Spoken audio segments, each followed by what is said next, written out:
Mobile আছে, TV আছে, tab আছে, অন্যান্য জিপিআরএস আছে, ঠিক আছে।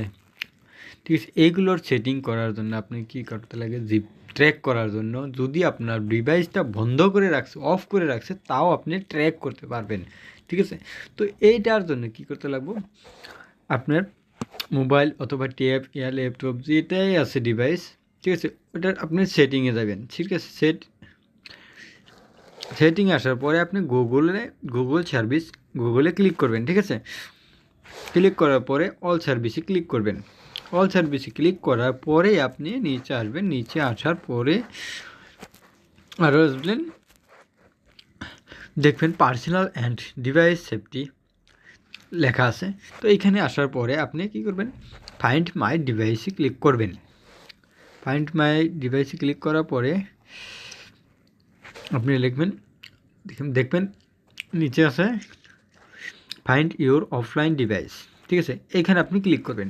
এখানে ক্লিক করার পরে দেখবেন আপনার মোবাইলে অফ লেখা আছে, ঠিক আছে। অফ মানে বন্ধ, বন্ধ লেখা আছে, যদি ল্যাঙ্গুয়েজ বেঙ্গলি করে রাখেন, ঠিক আছে, ঠিক আছে। দেখো এইটা যদি থাকে তাহলে আপনি কী করবেন, নিচে weak network in all areas, তো আপনি এইটা ক্লিক করে দেবেন। ক্লিক করার পরে আপনি অপশন আসবে, যদি আপনার ইমেল ইমেলটা দিয়ে দিবেন, ঠিক আছে। ইমেলটা দিয়ে দেওয়ার পরে ইমেল পাসওয়ার্ডটা খুঁজবে, দিয়ে দিবেন। দিয়ে দেওয়ার পরে আপনি কি করবেন, এটা ট্র্যাক করতে লাগবো।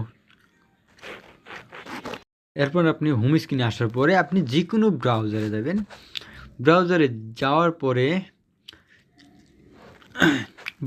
যাওয়ার পরে আপনি এখানে সার্চ করবেন ফাইন্ড মাই ডিভাইস,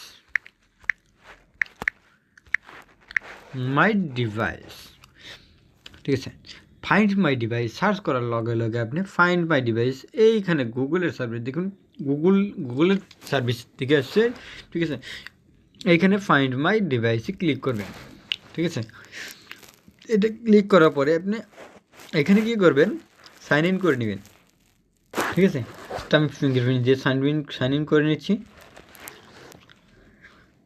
দেখুন আমার এইখানে কি আছে, দুইটা ডিভাইস অন করা আছে, ঠিক আছে। নিচের ডিভাইসটা বর্তমান কারণ F41 আমি সেটিংটা করলাম, ঠিক আছে। এটা আমার সেটিং নাই, ঠিক আছে। এই মোবাইল দিয়ে আমি এই মোবাইলটা ট্র্যাক করতে পারবো। তো আপনার ট্র্যাকের মধ্যে কি আছে, যদি আপনি এটাই গ্যালাক্সি এইটাই যান, আসার পরে দেখবেন কি কি কাজ করতে পারবেন। বাকি ট্র্যাক আপনি জিপ লোকেশন ট্র্যাক করতে পারবেন। যদি আপনার মোবাইলে ডাটা অন আছে, ঠিক আছে, বা অফ আছে, এনি টাইম অন রাখবেন,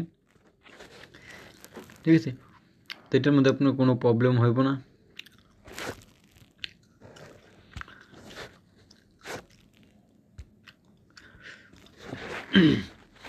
তো আপনি যখন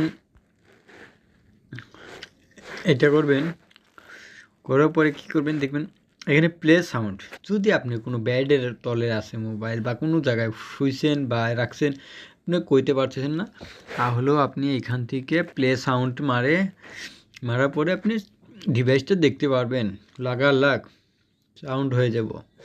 কিন্তু আর এখান থেকে সিকিউরিটি ডিভাইসও করতে পারবেন, ঠিক আছে। তো আমি